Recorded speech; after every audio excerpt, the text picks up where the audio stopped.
The few, the proud, the brave, the Marines. Uwa! Alam mo, bata pala ako, umanga na ako sa mga Marines eh. Una kong inkwentro sa mga Marines nung high school ako kasi yung scoutmaster namin, isang Marines. Napakaigpit, no? Napakadisiplinado, at saka kahit yung scouting namin, very rigid. Lagi kami nananalo sa mga competition dahil very rigid ang training namin, parang Marines eh. Oh, may survival training pa kami noon. Hindi ka makapasok sa scouting kung hindi mo mapasa yung survival training. Early morning jogs na napakalayo, lakad ng malayo, water discipline, no? Saing sa kawayan, magprito sa bato. Ang dami, mga commando crawling, mga na escape in evasion. Yung ibang scoutmaster, in-accuse yung scouting unit namin na very militaristic. Pero sa totoo lang, marami akong values na natutunan. A big part of me right now is because of the values of what that I have learned from the Marines early in that life, no? May trabaho ako noon, hindi ko lang masabi kung anong trabaho yun pero kasi classified pa rin. Karamihan, mga 80% ng kasamahan ko, mga Marines. So, talagang matitindi sila at saka matitino at saka talagang close-knit, pamilya talaga sila. Hindi mo babasag yung pagka-close nila. No? Ngayon na may lumabas sa mga Marines, malalim to eh. No? Surface lang to nakita natin. In fact, sabi daw kaya lumabas sila kasi isang kasamahan nila namatay yung apo at wala malang maibigay na gamot yung hospital. Oh, si Sergeant Gutesa naman noon, ni Master Sergeant Gutesa, si TAP, basta Master Sergeant TAP ang tawag. Dahil marami daw namatay na Filipino sa baha, tsaka yung pera sa flood control. Ninanakaw lang. Alam mo, totoo yan. Sa karami-dami kong kilalang mga Marines, talagang may puso sila. Matatapang sila, very tough on the outside, pero very soft in the inside. Talagang may compassion sila, maawain sila talaga. No? Matulungin, yan ang pagkakilala ko sa mga Marines.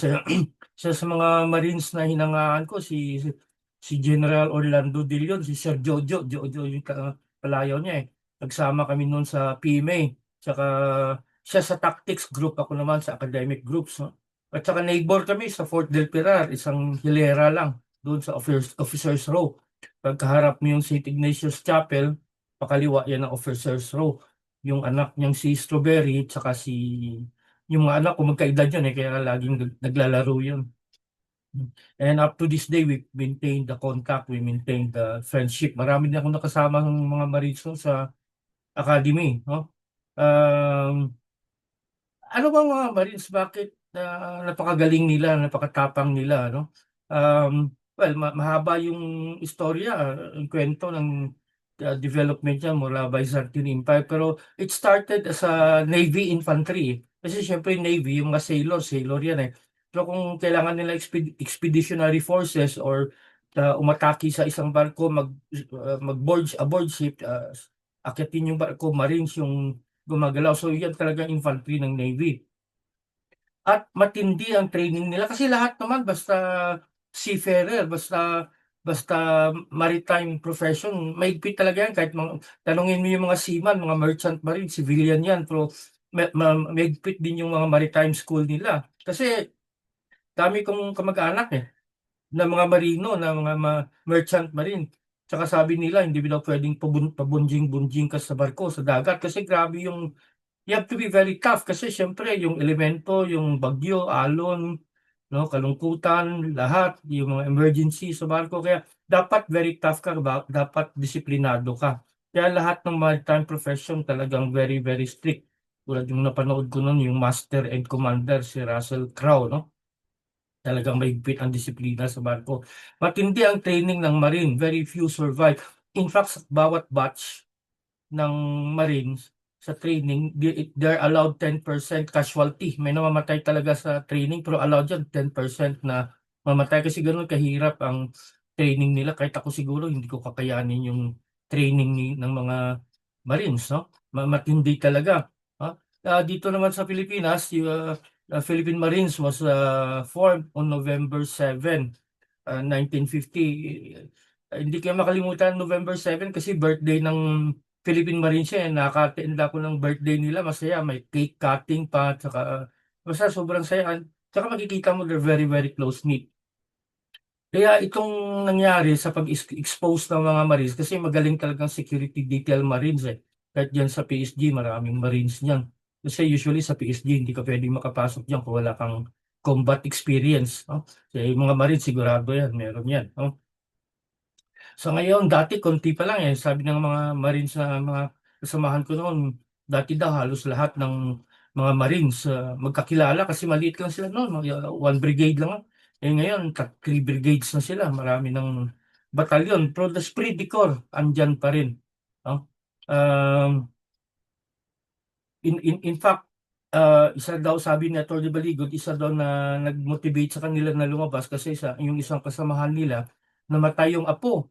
Tapos wala man lang gamot maibigay yung hospital. Eh, ang daming-daming perang ninanakaw. Ganon si Master Sergeant Gutesa no, si TAP, basta Master Sergeant, TAP ang tawag niyan eh. Si TAP Gutesa. Ha? Nakita maraming namatay sa baha pero yung pera sa flood control dinanakaw lang.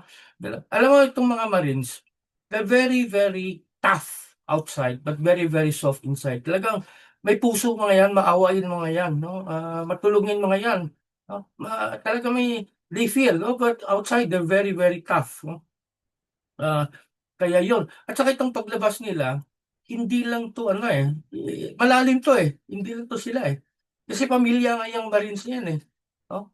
Ah, hindi maglalabas yan kung wala pang blessing ng mga superiors na o kahit active. Although nagpalabas na yung si General Blanco, Major General Blanco, yung commandant ngayon, ng statement, pero wala yan, palabas lang yun. Pero yung mga Marines, ano yan, close-knit yan. Kaya yun ang nakakabahala dyan eh, para sa gobyerno, no? Kasi Marines yan eh, pamilya yan. No? Eh ngayon, ginagawa ng gobyerno, ginagawa yung trolls nila, sinisira yung credibility nila, dishonorable discharge daw. Tapos nagatin ng pera sa mga honorables. Pero ang ganda ng sinulat ni Anthony Vista eh. Proof, credibility versus proof. Kasi sinisira yung credibility nila ngayon, dishonorable discharge, kung ano-ano na lang. Pero sabi ni Anthony Vista, credibility versus proof, talagang mananaig ang proof, ang prueba. No? Kahit anong sira mo sa credibility nila, ang problema may proof, may prueba, may mga picture. No? At saka sabi pa ni Vista, 18 yun eh. Mahirap daw script yan, mahirap daw kontrolin yan. Isa lang yung magkamali dyan. Talagang siraan na lahat. Pero wala, consistent. Kasi totoo eh, nagsasabi ng totoo. Kaya mahirap basagin yan. Mahirap daw sila. Kahit sirain pa nilang credibility, tapos ng boxing kasi may proof eh. Tsaka meron pa raw, may second batch pa. May lalabas pa. No? Ano kaya reaction ng mga tao? Imagine, almost 1 trillion yung ninakaw na, 805 billion. Siyempre, deny na sila ng deny si Abante, deny si Soto, deny si Trillanes, bahala kayo mag-deny. Pero hindi matatawaran ang kredibilidad ng mga Marines. Honorable or dishonorable discharge. Sabi nga ni General De Leon, once a Marine is always a Marine, either retired or dead. Marine is a Marine. Talagang totoo yan. No? Kaya mahirap yan. Bilib talaga ako na kay Sir Jojo na yan. Neighbor ko yan noon sa Fort del Pilar. Anyway, no? So, credibility versus proof. May proof. Kahit anong sira nyo sa credibility nila, lalabas at lalabas yan. Sa tingin ko, ano yan ang mga tao ngayon parang shock pa eh. Parang shock, lumabas na si Gutesa, lumabas. Kinonfirm ni Saldico, tapos ito ngayon pa. Hmm? Well, so, ay sumasang-ayon ako kay Tony Baligod na wala tayong mas aasahan sa PNP at sa AFP. Tao talaga. So, talagang, pero talking about AFP, abangan lang natin kasi malalim to eh. Malalim tong paglabas ng mga Marines na to. Colonel Mungaw, lumabas na rin. Ngayong araw pala yung court martial niya. Hindi ko pa alam kung anong resulta. Malalaman ko later kung anong mangyari kay Colonel Mungaw. PMAR din yan, class 92. Yun, mga classic, close-knit din yan. Hindi natin alam kung anong niluluto nila ng mga mista nila. Lalo na ngayon, ang 92 ay nakapwesto sa mga strategic commands. No? So, wala na. Kahit si Panlilo, sabi niya, the days of this administration is numbered. No? Kung hindi man siya matagal, nature will take its course. Baka lumala yung sakit ni BBM. Na natin, no? Marunong ang universe, no? Na magbalanse ng lahat. Pero ang tingin ko sa paglabas ng mga Marines na 'to, simptoma lang 'to ng mas malalim na galaw, eh. Kasi alam ko hindi lalabas 'to, tsaka kung walang koordinasyon sa ibang mga Marines, 'no? Mahirap mga Marines. Nung panahon ni Marcos Sr., daming human rights ang abuses ang armed forces, lalo na yung Philippine Constabulary. Pero sa pagkakaalam ko yung mga Marines halos wala, talagang disiplinado sila, 'no? Nung panahon naman ni Cory Aquino, sunod-sunod ang kudita. Ewan ko sino nagsabi kay Cory no'n, "Love your Marines." 'No, kasi 'yun lang talagang pag-asa mo.